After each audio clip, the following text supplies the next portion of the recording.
Bom dia. Alienação parental. Alguém que não elabora psiquicamente o fato de outro não mais amá-lo ou não mais querer viver uma relação amorosa é capaz de tirar de suas entranhas um sentimento de vingança que não poupa nem o próprio filho ou filha. Ainda bem, senhores, que temos a lei de alienação parental, a lei 12.318 de 2010, para tentar barrar esses excessos e colocar limite a quem não os tem internamente. O cidadão não para de buzinar ali, vocês me perdoam, mas mesmo assim continuarei. Bom, pensando na importância desse tema para o desenvolvimento saudável do tema, nós temos aqui alguns tópicos sobre o assunto. Entre eles, a expressão alienação foi cunhada pelo psiquiatra norte-americano Richard Gardner, em meados dos anos 80 do século 20. Inicialmente conhecida como a Síndrome da Alienação Parental, a SAP, chegou no Brasil simplesmente como alienação parental. Na verdade, a síndrome pode ser a consequência da alienação parental quando atingida em seu grau mais elevado. A alienação parental nem sempre existiu. Aliás, ela sempre existiu desde que o mundo é mundo, né? Apenas não sabíamos nomeá-la. A partir do momento em que conseguimos dar nome a essa maldade humana, ficou mais fácil proteger as crianças e adolescentes vítimas dessa violência praticada pelos próprios pais. Em alguns casos, a alienação é tão grave que pode até transformar-se em uma síndrome, como inicialmente foi denominada. Mas na evolução do pensamento jurídico, não mais denominamos assim, pois nem sempre há uma síndrome, essa categoria médica de difícil aferição. Por isso, o texto da lei brasileira, em razão, não se refere à síndrome, embora algumas pessoas ainda insistem assim denominá-la.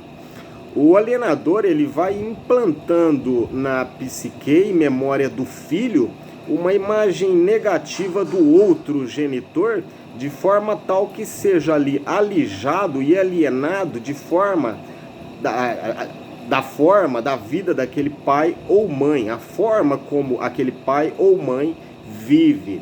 Isso é uma forma incutida na mente da criança. Isso vai ocorrendo com sutileza e em um processo psíquico às vezes quase imperceptível. É plenamente inacreditável como o pai e a mãe não vê o mal que faz ao próprio filho em nome de um discurso de proteção. O parágrafo único da lei, o parágrafo único do artigo 2 da lei 12.318 de 2010 exemplifica os seguintes atos como alienação parental. Inciso 1. Realizar campanha de desqualificação da conduta do genitor no exercício da paternidade ou maternidade. Inciso 2. Dificultar o exercício da autoridade parental. Inciso 3. Dificultar contato com a criança ou adolescente com o seu genitor. Inciso 4. Dificultar o exercício do direito regulamentado de convivência familiar. Inciso 5. Omitir deliberadamente ao genitor informações pessoais relevantes sobre a criança ou adolescente, inclusive escolares, médicas e alterações de endereço. Inciso 6. Apresentar falsa denúncia contra o genitor, contra familiares deste ou contra avós, para obstar ou dificultar sua convivência com a criança ou adolescente. E inciso 7º, mudar o endereço para local distante, sem justificativa, visando dificultar a convivência da criança ou adolescente com o seu genitor, com familiares deste ou com os avós, como é muito comum. Alienação parental, meus amigos, é o outro lado da moeda do abandono afetivo, que é a irresponsabilidade de quem tem o dever de cuidado com a criança ou adolescente. Na alienação parental, a convivência se vê obstacularizada por ação, omissão, negligência do alienador, com implantação de falsas memórias, veja bem, implantação inclusive de falsas memórias, num terrorismo psicológico, repudiando e afastando do convívio familiar o outro genitor não detentor da guarda. Nesse sentido, a guarda compartilhada funciona como um antídoto da alienação parental. Na alienação parental, o filho é deslocado do lugar de sujeito de direito e desejo e passa a ser objeto de desejo e satisfação de desejo de vingança do outro genitor. Tristemente, isto acontece. É, portanto, a objetificação do sujeito para transformá-lo em veículo de ódio, que tem sua principal fonte em uma relação conjugal mal resolvida, ou um casamento frustrado, ou um relacionamento decepcionado. Em outras palavras, e sintetizando a causa raiz da memória das alienações parentais, não quis ficar comigo, vai comer o pão que o diabo amassou. Muitas vezes é assim.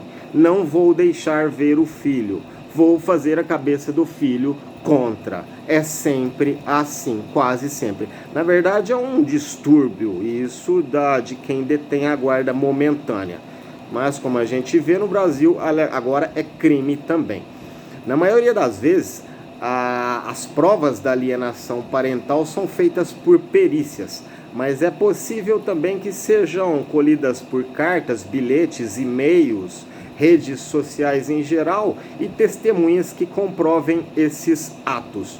O Código de Processo Civil absorveu a importância desse novo instituto jurídico e referiu-se a ele em um artigo específico. Ou seja, quando o processo envolver discussão sobre o fato relacionado a abuso ou a alienação parental, o juiz, ao tomar o depoimento do incapaz, deverá estar acompanhado por especialista. Isto no artigo 699 do CPC. O problema, senhores, é que há poucos especialistas no Brasil, e essa é uma das questões práticas a ser enfrentada pelos bem-intencionados legisladores do CPC. Os tribunais ainda não estão suficientemente aparelhados com esses novos profissionais, que, aliás, é um novo campo de trabalho, um novo mercado profissional em formação.